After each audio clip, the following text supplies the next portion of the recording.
After a month in charge, new Bournemouth manager Kevin Bond celebrated his first win. And there was no hanging around from his side. Veteran striker Steve Fletcher scoring after just 5 minutes. That is first goal since August. Bournemouth got a second just after the half-hour mark as the 34-year-old netted again with his head. Fletcher would have been celebrating his hat-trick but for some inspired keeping by Andrew Marriott. The much-travelled keeper was helpless to stop James Hayter scoring, though, his first goal in 7 games coming after an hour.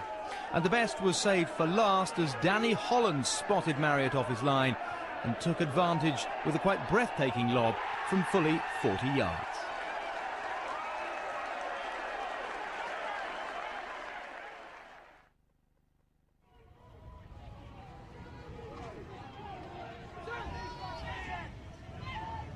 Sandell with a throw. Elliott has found space. It's his ball in. And it's Walker's shot. And it's Walker's goal. And Bristol Rovers are in front. And here's Green again. He took that down nicely. Not a bad ball in either. Spears dropped it and Disley hammers home the rebound. Those struggling to clear their lines. And it's a third goal for Bristol Rovers. And it's Byron Anthony up from the back to bury Barrow Shawley. In comes the corner. Phillips struggling to get there, and Barrow have their goal. Phillips is on the floor, and Pope was in there for Barrow. It's a higher one, no less awkward, and that's cleared off the line. It's in now, though. He's knocked in at close range, and Barrow have their second goal. It's the substitute, Nick Rogan, that got it.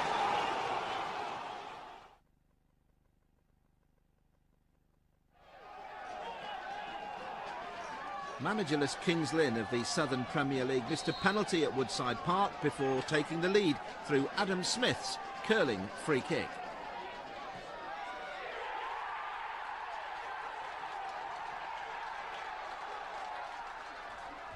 Then there was a blast from the FA Cup past as former Wycombe hero Roy Essendon equalised for Bishop Stortford from a Dave Collis free kick.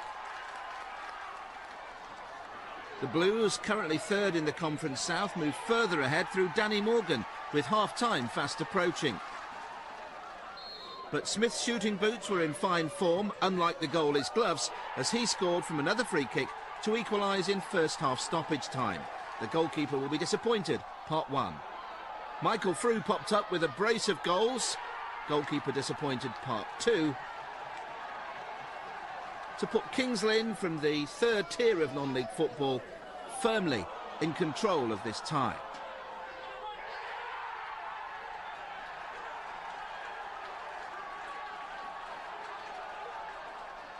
Matt O'Halloran, once of Derby County, headed Kings Lynn further in front. And despite a late deflected goal from Alex Martin, it's the Southern League side Kings Lynn who progress into the draw for round 2.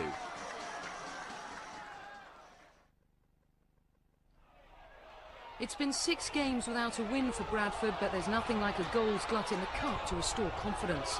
Mark Bridge-Wilkinson got the first on 4 minutes after a spot of head tennis from Ben Ricks. After the break, Bradford deservedly added to their lead through Stephen Schumacher. And getting on the end of Eddie Johnson's ball was top scorer Dean Windalis. Rounding off a truly woeful day for Crewe, substitute Darren Kempson turned Ben Muirhead's cross into his own net.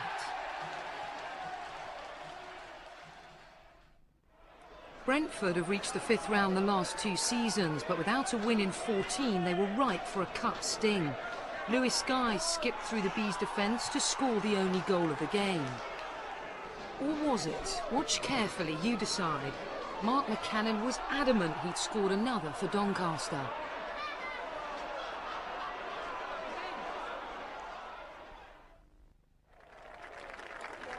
Northwich Victoria are no strangers to FA Cup giant killing, but any hopes of adding to that reputation were quickly dashed at Brighton.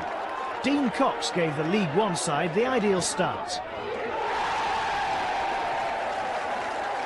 Brighton, unbeaten in 7 games, doubled their lead when Jake Robinson produced a forceful run and accurate shot past goalkeeper Phil Senior. Despite a period of Northwich pressure, Robinson extended the Seagulls' lead at the start of the second half, cutting in from the right to score his second of the afternoon.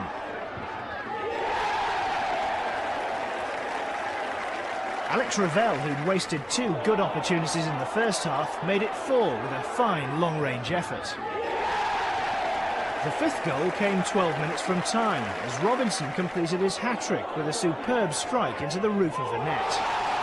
No doubting the destination of the match ball, the Robinson mantelpiece has a new addition. The rout was completed with 3 goals in the closing minutes. Joe Gatting made it 6-0 with his first for the club. A poacher's effort. Then Sam Rent scored number 7. Also the first goal he scored in his Brighton career.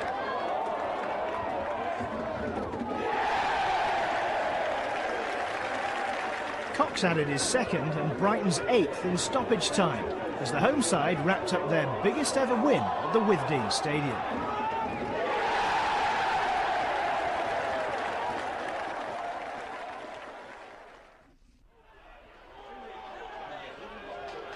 Staffordshire bragging rights were at stake in this tie, as well as a place in the next round. The goals all came in the second half, and Nigel Clough's Burton seized the initiative through Darrell Clare. Kevin Poole will have nightmares about Tamworth's equaliser. John McGrath's corner seemed to deceive him, and it was 1-1. All to play for as the clock ticked towards a replay 15 miles down the road. But John Stevenson wrote his name in Tamworth folklore with a stunning winner in stoppage time. Nothing Kevin Poole could do about that. Tamworth are through.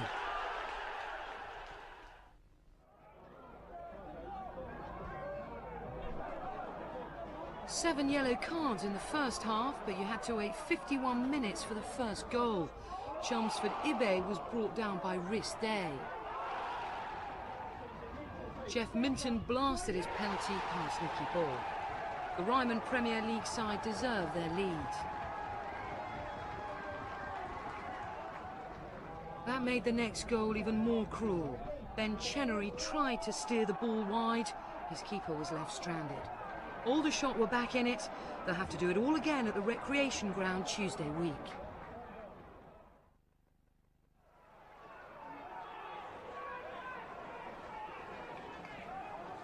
This all-League One clash was dominated by the goalkeepers. Cheltenham keeper Shane Higgs denied Ian Barraclough a goal from 20 yards. And the home keeper was in even better form later on to keep out Andy Keogh's effort from a close-range header. Chance of the match fell late on to Cheltenham's Gavin Keynes. But his miss means a replay at Glanford Park.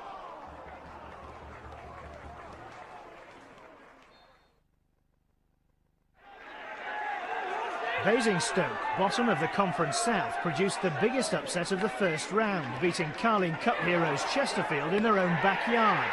Matthew Warner hit the winner 25 minutes in. The League One side have celebrated cup giant killings this season against Manchester City and West Ham, but this day belonged to Basingstoke. Chester breezed into the second round as Clevedon's hopes of an upset were undone just 7 minutes in, Lawrence Wilson putting the League Two club ahead. The home side held their opponents until just after the break. Jamie Hand's unstoppable shot delighted the travelling fans packed into the Hand Stadium. But if Clevedon needed a hand to get back into things, they didn't get one. John Walters made it 3-0, and Chester manager Mark Wright was able to sit back and enjoy a job well done when Greg Blundell here added a fourth. Credit to the home side though, they kept coming forward and they got their reward with a 90th minute consolation goal from Jack Pitcher. Clevedon though left to focus on Tuesday's league game against Yate Town, while Chester can look forward to round 2.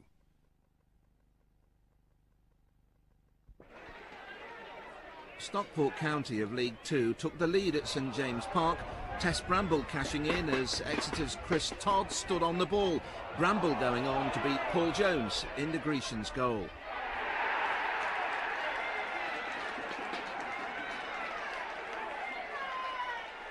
But Exeter are going well in the conference, and it was all square with the last kick of the first half, thanks to Andy Taylor and Adam Stansfield, who set up Lee Phillips for a toe-poke finish past Stockport keeper James Spencer.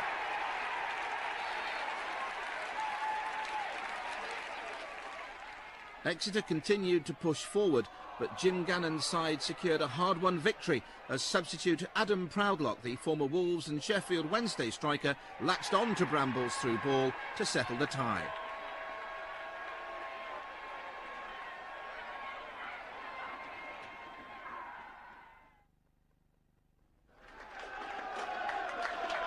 Barnet's trip to Gainsborough proved a tricky but ultimately successful one. Dean Sinclair gave the League Two strugglers a deserved lead, bundling the ball home in the 11th minute. But Gainsborough grew in confidence, and after a couple of near misses, Nicky Ellis headed in a Ben Purkis corner with quarter of an hour to play. A couple of minutes later, Barnet's Congolese striker Trésor Kandol came to the rescue, though. A fine solo effort restoring their lead. And Kandol had a second after he was brought down by Ellis in the final minute. The defender was dismissed before the striker converted to make Barnet's win look like a comfortable one.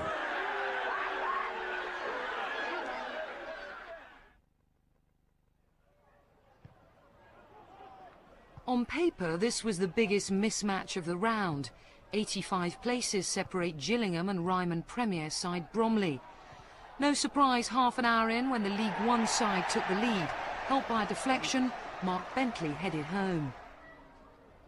And he made it two after the break, latching onto a loose ball in the box.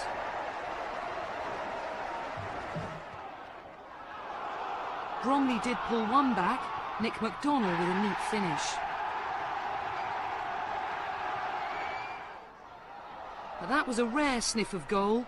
Goylane Ndumbo Nsungo smashed home from close range to restore Gillingham's two-goal lead, and then curled in a fourth in the last minute.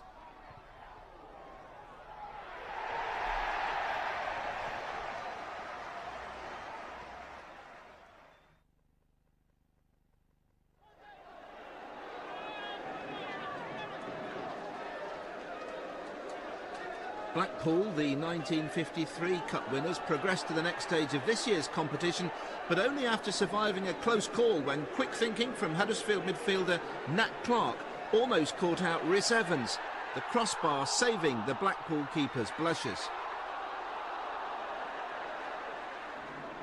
Now, having missed that opportunity to hit the headlines, Clark's next involvement was to concede a penalty for handball, seconds after another penalty appeal for a foul on Adrian Forbes had been waved away.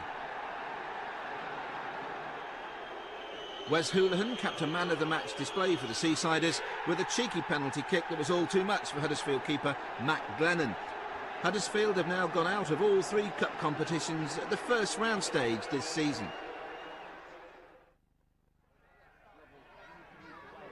Oldham almost came unstuck against Kettering, 67 places and 3 divisions below them. All seemed set fair when Sean Gregan on loan from Leeds rifled in after the home defence failed to clear a corner. But Kettering signalled their intent with a carbon copy riposte just after the interval. Craig McElwain was the man who made it 1-1. Oldham went back in front with some fairly route one play. Paul Warren's persistence, managing to bulldoze his way through the Kettering defence and eventually bundle the ball over the line to put Latix back in charge just before the hour. Neil Trotman's first senior goal seemed to have put the League One club out of sight here at 3-1. Good header at the far post.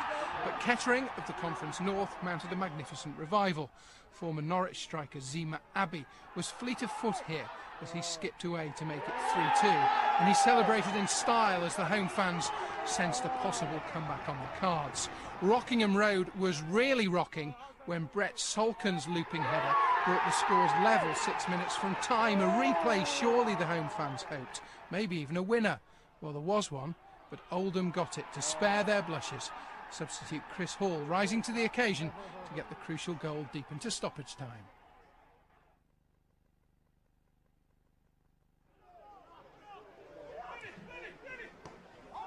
Darlington maintained their 100% record under new manager Dave Penny, but they were made to work hard for their place in round two by the South Coast non-leaguers.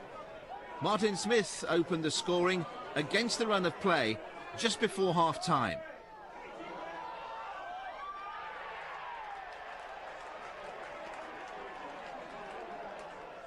That lead was extended on the hour when Patrick Collins was the first to react after Neil Wainwright's shot came back off the bar. Substitute Lee Farrell, who plays for the Great British Deaf team, pulled one back for the non-leaguers. But Kalusiv Vikako Goma turned the ball in 3 minutes later. And Martin Smith scored a spectacular volleyed second in stoppage time to see Darlington safely home.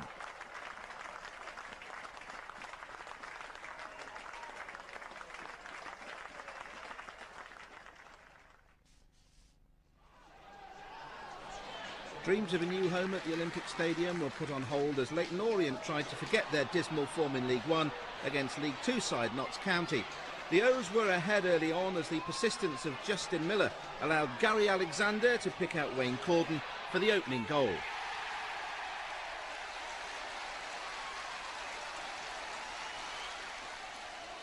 Martin Ling's team went further ahead when Matthew Lockwood's corner was dispatched goalwards by Miller. The Orient nerves were jangling though when Laurie Dudfield pulled a late goal back for the Magpies, but it's Leyton Orient who head for round two.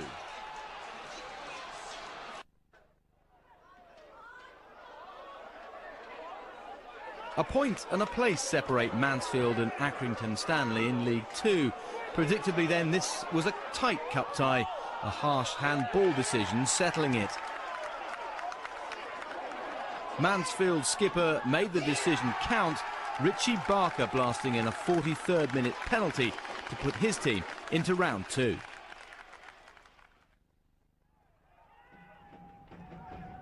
League form pointed to a home win in this meeting of two conference clubs, and so it proved.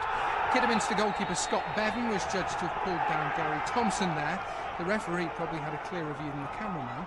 Fierce protests followed, but Wayne Curtis kept his cool to convert and give Sammy McElroy's side the lead on the stroke of half-time. Michael Twiss added a second for Morecambe before Kidderminster eventually found the route to goal in the 89th minute. Gavin Hurrell reducing the arrears, but there was no revival. Morecambe go through. A visit from local league rival Swansea was bound to make it tense at Newport. Sadly, that tension rather spoiled the afternoon. The visitors were ahead after just 7 minutes, Lee Trundle beating the offside trap with ease. And Swansea were 2 up on half an hour, Izzy Erekpin profiting from some amateurish defending. Then came the trouble. Referee Tony Bates was signalled to by his fourth official Alan Sheffield after he'd allegedly been abused by the Newport manager Peter Beadle. Bates sent Beadle off, but that didn't stop the Newport boss making his feelings about the decision very clear indeed. Some misguided fan then decided to take the law into his own hands as Mr. Sheffield was felled by a coin. The fourth official's injury was so serious that he'll spend the rest of the night in hospital. After an 8-minute delay, play resumed and Swansea picked up where they'd left off, Leon Britton getting their third with another unchallenged header just before half-time. Newport reduced their arrears soon after the restart, but Ian Hillier's goal turned out to be nothing more than a consolation on what had been a rather embarrassing day for Newport.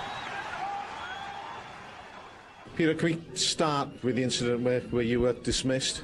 You didn't seem to want to go and got involved in a manhandling incident with the referee? No, not at all. No, we both walked in together along the line and we both brushed shoulders. So there was no manhandling, nothing like that.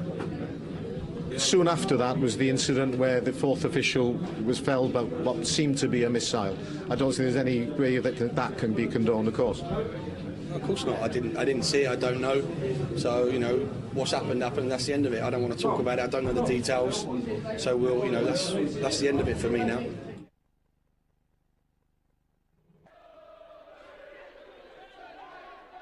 Alan Buckley's first game back for a third spell in charge of Grimsby Town was good enough to earn a replay with League One side Northampton. Tom Newey forced Mark Bunn into a fine save, And then Nick Fenton headed over from the corner that resulted.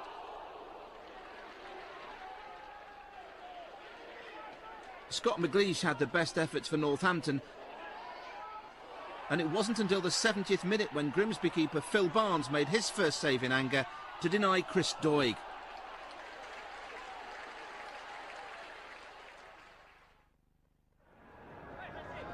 Nottingham Forest carried their league form into the Cup against Conference Southside Yeading. Chris Commons won the tie with a first-half hat-trick, his opener a dipping 35-yarder. His second came after 31 minutes, Commons finishing a fluent Forest move in some style. His hat-trick goal was more of an opportunist effort, following up after Junior Agogo's shot had been blocked. There were two more goals for the 7,500 fans to enjoy, Agogo getting them both. The first was a penalty after Nathan Tyson had been brought down. And 10 minutes later, Nicky Southall supplied the cross from which Agogo wrapped things up.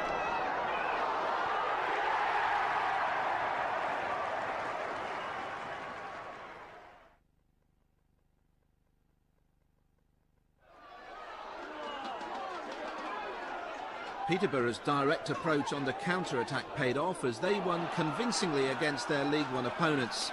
Aaron McLean, who's on loan from Grays Athletic, was involved in two of the Posh goals. First of all, setting up Adam Newton to pull the ball back for Richard Butcher to fire in the opener. It was another breakaway goal from this Rotherham corner that increased Peterborough United's lead. McLean himself dispatching the second, getting the return pass from Danny Crowe.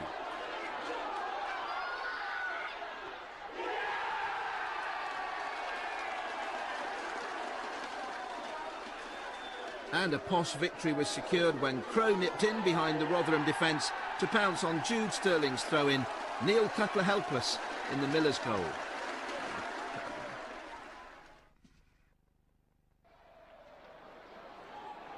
Despite squandering numerous chances, Port Vale got past League Two promotion hopefuls Lincoln. Vale went in front after 29 minutes. Danny Whittaker's turn and shot, simply too good for Alan Marriott. And they had a second before half-time, thanks to Akpo Soje's skill and persistence.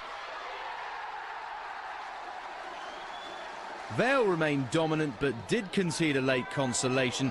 Lee Frecklington heading in unchallenged after a Lee Beavers cross. Hartlepool drew first blood in this All-League Two affair at Spotland.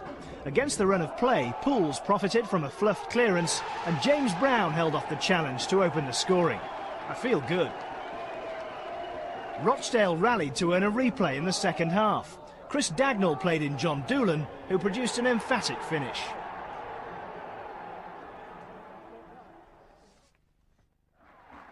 League One high flyers Yeovil were the masters of giant killing in their non-league days, but they were left red-faced at Rushden.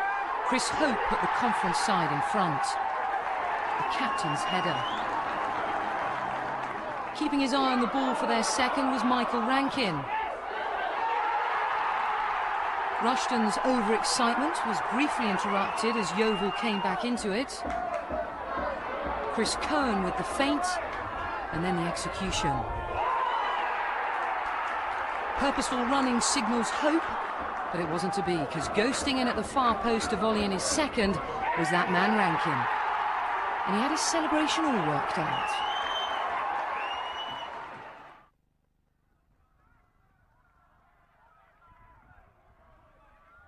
Salisbury manager Nick Holmes was a cup winner with Southampton in 1976.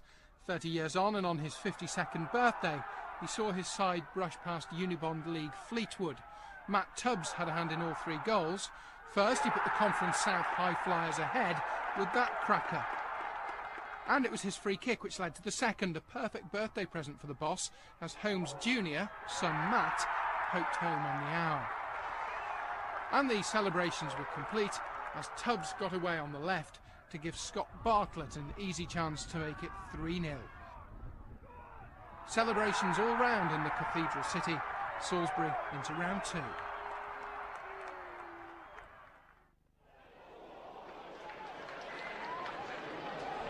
In the midday clash of the neighbours, there were plenty of chances but no goals. Gavin Cowan went close for the Shrews in this goal-mouth scramble. On this occasion, Derek Asamoah was inches away. But Hereford were well worth a replay.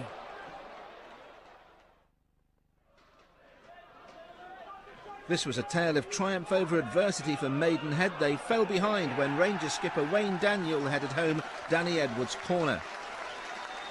Maidenhead then lost striker Craig O'Connor, shown a straight red for kicking out at Robin Gibson off the ball. 10-man Maidenhead's equaliser came when Dwayne Lee nipped in to head home, but there was another twist to come.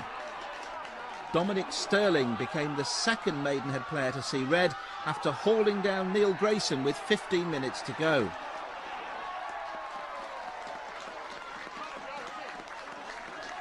Goalkeeper Ramos, though, performed heroic, saving Grayson's spot kick to set up a replay at York Road and spark the celebrations amongst the travelling fans and manager Johnson Hippolyte, the man who brought FA Cup success to Yeading in 2005. Carlisle's Chris Lumsden opened the scoring with a spectacular diving header. Sadly for the visitors, it was into his own net and gave Swindon Town an early lead. Carlisle were level by half-time. Lumsden's corner and a towering header from skipper Kevin Gray hauled them back into the game. Swindon was soon back in front. Gray's trip allowed striker Christian Roberts through on goal, and he made no mistake. Roberts grabbed his second when he latched onto a through ball. A place in round 2, the reward for Swindon, and their new manager, Paul Sturrock.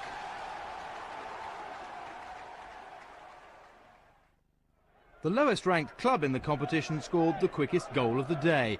Leatherhead of Ryman Division 1 South were in front at Torquay after just 72 seconds. Ian Hendry stooping to head home Jamie Beer's well-delivered free kick. That lead held for fully 55 minutes before Jamie Ward scrambled a Torquay equaliser. And Leatherhead's cup dream was over 18 minutes from time. Lee Andrews' ball was nodded across goal before substitute Chris McPhee, who'd only been on the pitch for 3 minutes himself, placed his header into the corner for Torquay's win.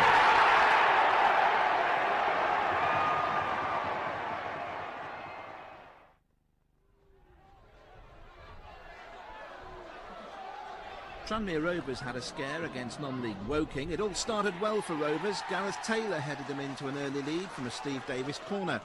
Davis was again involved in the second as he set up a goal for Chris Greenacre at close range.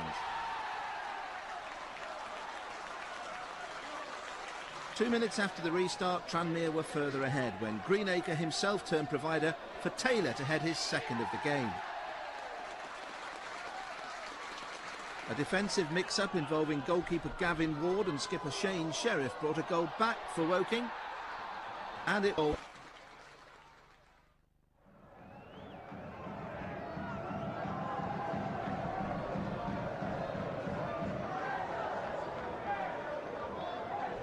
Darren Ferguson with a corner towards Steve Evans. His header not quite good enough. Back out it comes to Evans. Cross comes in, chance for Williams. It's there, and Danny Williams has given Wrexham the lead here against Stevenage. Lovely cross from Steve Evans, but it was Danny Williams with a looping header. Wrexham 1, Stevenage 0.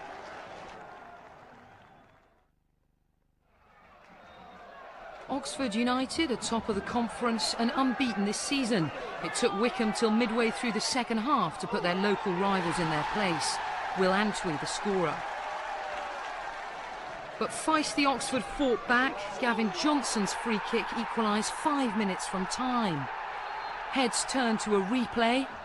Hearts turned to despair within seconds. Kevin Betsy crossed. And Stefan Oakes struck, sending the League Two side into the second round.